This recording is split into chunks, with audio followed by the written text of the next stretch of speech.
Sir வணக்கம் sir. வணக்கம்.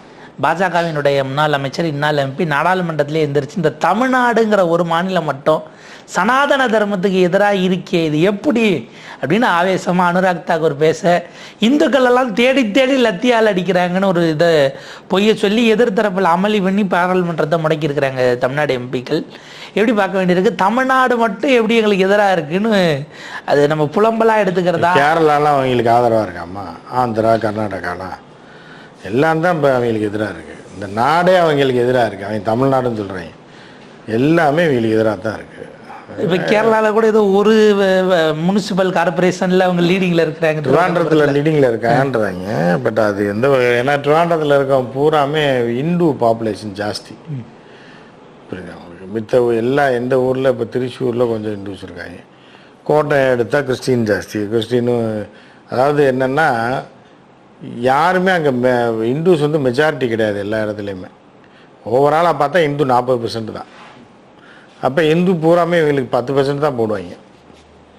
அப்படி இருக்கும்போது அவன் 15%, அவன் 18% வாங்கி ஜெயிச்சிருவான். அதர் ஓட்டு வாங்கி கம்யூனிட்டி ஓட்டு பிரிஞ்சிடும்.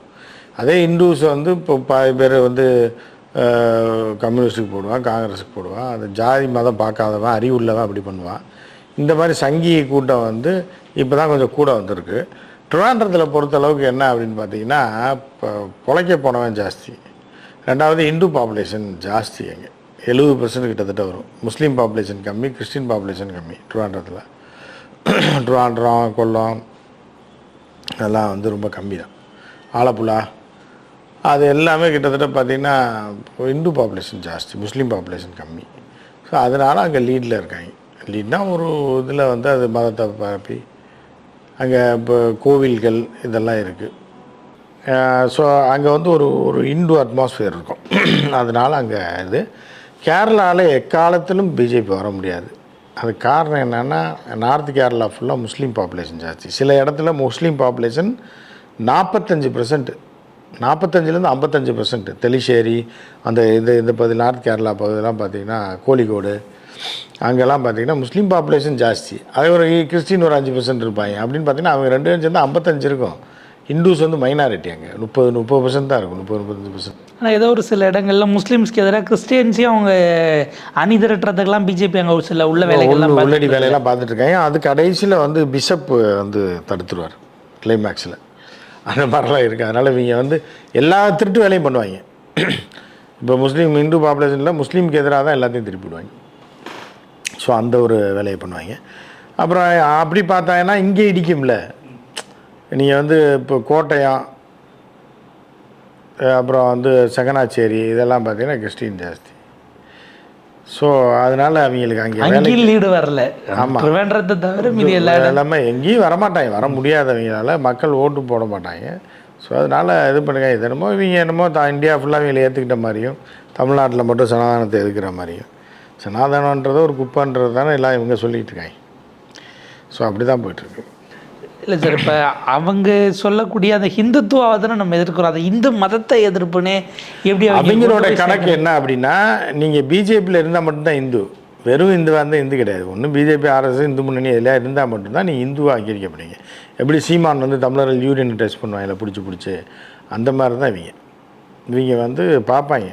நீ தேங்காய் பழத்தட்டோட கோயிலுக்கு போனீங்கன்னா கூட உண்டியலில் போட்டால் தான் உங்களுக்கு மாலை மரியாதைலாம். தட்டில் போட்டால் தான், உண்டியலில் போட்டால் உண்டியல். ஆமாம், அது ஒன்று இருக்குது.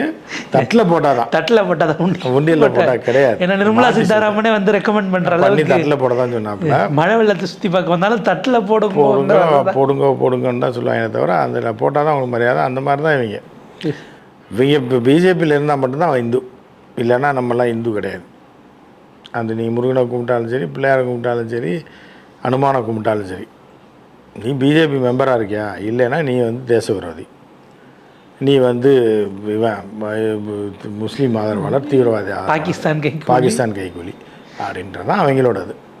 இல்லை, பாஜக எம்பி சுரேஷ் கோபி பார்லிமெண்ட் எலெக்ஷனில் போய் அவர் திருச்சூரில் ஓட்டு போட்டுட்டு இப்போ திருவனந்தபுரத்தில் போட்டிருக்காருன்னு போட்டு அவரை அடிச்சுக்கிட்டு இருக்காங்க. எம்பி அதுக்குள்ளே எப்போ இடத்த மாற்றிட்டு இங்கே வந்த லோக்கல் பாடி எலெக்ஷனுக்கு எப்படி இப்படி போடுறீங்கன்னு. இல்லை, அவர் சொந்த ஊர் அது. ட்ரிவாண்ட்ரத்தில் அவருக்கு வீடு இருக்குது. இப்போ எம்பி ஆனதுனால இப்போ அவர் ட்ரிவாண்ட்ரம் எம்பியும் கிடையாது, திருச்சூர் தான். திருச்சூர் MP. அதான் திருச்சூரில் அங்கே ட்ரிவாண்ட்ரம் எம்பி தான் இவர் இருக்காப்லையா, யார், சசி தரூர். ஸோ அதனால் வந்து போய் ஏதோ போட்டு மாற்றி போட்டு இப்போ கள்ள ஓட்டு போட்டுருப்பாப்புலன்னு நினைக்கிறேன். அதுதான். ஏன்னா இப்போ நீங்கள் எம்பி எலெக்ஷனில் அங்கே நின்ன தொகுதியில் போட்டுட்டு எப்போ மாற்றுனீங்க? அப்போ இந்த மாதிரி எந்தெந்த ஸ்டேட்டில் எலெக்ஷன் நடக்குதோ போய் போடுறீங்கிறத நாங்கள் சொல்லிக்கிட்டு இருக்கோன்னு. அதுதான் கம்யூனிஸ்ட் காங்கிரஸ் சேர்ந்து அடித்தாங்க, மாற்றிருப்பாங்க, சத்தமெல்லாம் மாற்றிருப்பாங்க. இப்போ அங்கே தேர்தல், இப்போ இங்கே வந்து மாநகராட்சி தேர்தல், அது ரொம்ப முக்கியம். இது வந்து இப்போ திருச்சூர் வந்து மாநகராட்சி இல்லைன்னு நினைக்கிறேன். ஸோ அதனால் இங்கே போட்டு நகர்மன்ற தலைவருக்கு ஓட்டு போடுறதுக்கு அவர் இருக்கார், மாநகராட்சிக்கு ஓட்டு போடுறதுக்கு தான் அவர் இருக்கார். அதனால் அங்கே போய் போட்டிருப்பார். அப்போ இந்த மாதிரி தான் நீங்கள் உங்கள் மேலே இருக்கிற குற்றச்சாட்டு ஊராக ஆட்களை ஏற்றிட்டு போய் எங்கே எலெக்ஷன் நடக்குதோ அங்கே சேர்த்து ஜெயிக்கிறீங்கன்னு தானே? ஆமாம், அதுதான் உண்மை. இப்போ அதுதான் நடந்திருக்கு. ஒரு எம்பியே இப்படி மோடிஜியே போடலையா? அந்த மாதிரி தான் எல்லாமே. இங்கே இருந்துட்டு கேட்டால் அகண்ட பாரதம் தான், எல்லாமே ஒன்று தான், இந்தியான்னு வாங்க. ஆனால் ஜி வந்து அங்கே போய் அவர் ஊரில் ஓட்டு தோக்கடிச்சிடுவாங்கன்னு சொல்லி உத்தரப்பிரதேசில் போய் நிற்கலையா? எல்லாம் அந்த கணக்கு தான். உத்தரப்பிரதேசத்தில் மடத்தில் இருக்க சாமியாருக்கெல்லாம் ஒரே அப்பா பேரை போட்டு ஓட்டு சீட்டை வாங்கி போட்டிருக்காங்க. பண்ணிட்டு கேட்டால் தந்தைக்கு பிறந்த 1000 அது கேட்டால் இதுலேயே வரல, இதுலேயே இருக்கே. திருதராஷ்டிரனுக்கு எத்தனை பொண்டாட்டின்னு பார்த்தீங்கன்னா 1000 பொண்டாட்டி இருக்காங்க. அப்போ அந்த ஸ்டைல் தான் அது எல்லாமே. அது இருக்கும்போது அதை ஏற்றுக்குவாங்க. ஏன்னா இப்போ தமிழ்நாட்டை டார்கெட் பண்ணியிருக்காங்களா சார்? மோகன் பகவத் இங்கே வந்து தமிழ்நாட்டில் திருச்சியில் பேசுகிறாரு, நாங்கள் நினச்சா எங்கள் பலத்தை வச்சே ஜெயிச்சிருக்க முடியும், ஆனால் நாங்கள் கோர்ட்டை மதிக்கிறோம் அப்படின்னு ஒரு விதமான எச்சரிக்கையை கொடுக்குறாரு. இதை மேலும் தீவிரப்படுத்த முடியுங்கிறாருன்னா திருப்பரங்குன்றத்தை இப்போ கையில் எடுக்கிறாங்களா அவங்ககிட்ட? வேறு எதுவும் கட்டாயம் திருப்பரங்குன்றத்தை கையில் எடுக்கிறாங்க. இந்த எலெக்ஷனில் திருப்பரங்குன்றத்தை எடுக்கிறாங்க. மக்கள் வந்து அதை பற்றி கண்டுக்கிறவே மாட்டாங்க. ஊர்வலம் எவனுக்கு எதாவது ஒன்று வேணும்ல, ஊர்வலம் போவாங்க, உண்ணாவிரதம் இருப்பாங்க. இந்த இன்றைக்கி ஏதோ உண்ணாவிரதம் இருக்கிறாங்க, ஊர்வலம் போய். ஏன்னா பார்லிமெண்ட் வரைக்கும் இந்த திருட்டு அரசாங்கம் வந்து அதை வந்து ஆதரிக்குது. அப்படிங்கும்போது ஒரு நீதிபதிக்கு எதிராக இம்பீச்மெண்ட்டு கொண்டு வர்றாங்க. அதை பற்றி அதில் ஒரு நியாய தர்மமான அரசுனா அது என்ன சொல்ல வராங்கன்னாலும் கேட்கணும்ல, எதையுமே கேட்கல. அப்படிங்கும்போது இவர்களோட திட்டம் அதுதான்றது தெளிவாக தெரியுது.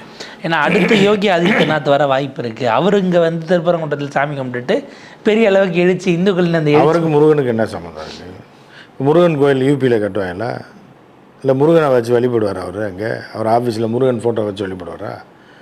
சும்மா இவங்க வந்து என்னென்ற ஏதோ, அதாவது என்னென்னா இவர்கள் பயங்கர மொல்லமாரிகள்னு சொல்லி எல்லாருக்குமே தெரியும். சில படிப்பறிவில்லாத தற்கொலைகள் அந்த பக்கமாக கொஞ்சம் போயிட்டு அதை பழமைவாத, அதாவது இவங்களுக்கு என்னென்னா என்ன சொல்ல வருதுன்னு இவங்களை எப்படி சொல்கிறதுன்னே தெரில. அந்த மாதிரியான கும்பல் தான் வந்து அங்கே போயிருக்கு.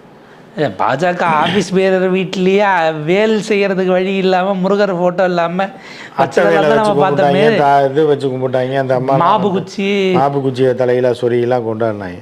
ஸோ அவர்கள்லாம் டுபாக்கூர்கள் இதை வச்சு வாழ்க்கையை ஓட்டணும்னு முடிவு பண்ணிட்டாங்க, அரசியல் பண்ணணும்னு முடிவு பண்ணிட்டாங்க. அது அவர்கள் செய்யும். இப்போ ஹெச்ராஜா படம் ரிலீஸ்க்கு திருப்பரங்குன்றத்தில் இருந்து தான் அவர் தொடங்குவார். அது ரிலீஸ் ஆனது அங்கே சிறப்பு பூஜை எல்லாம் இருக்குங்கிற மாதிரிலாம் செய்தி ஓடிக்கிட்டு இருக்கு. எதுவும் பறவை காவடிலாம் கட்ட வாய்ப்பு இருக்கா? இல்லை, அவர் காவடியெல்லாம் அவரே அங்கே அவனா லூஸா போராடுறது. எவனையாவது இந்த மித்த ஜாதிக்காரனை தூண்டி விட்டு போய் செருப்படி வாங்க விட்டு, அடி வாங்க விட்டு, போலீஸில் அடி வாங்க மிதி விட்டு, கடைசி அவங்க வந்து அதை கைப்பற்றிட்டு போயிடுவாங்க, பழத்தை சாப்பிட்டு போயிடுவாங்க.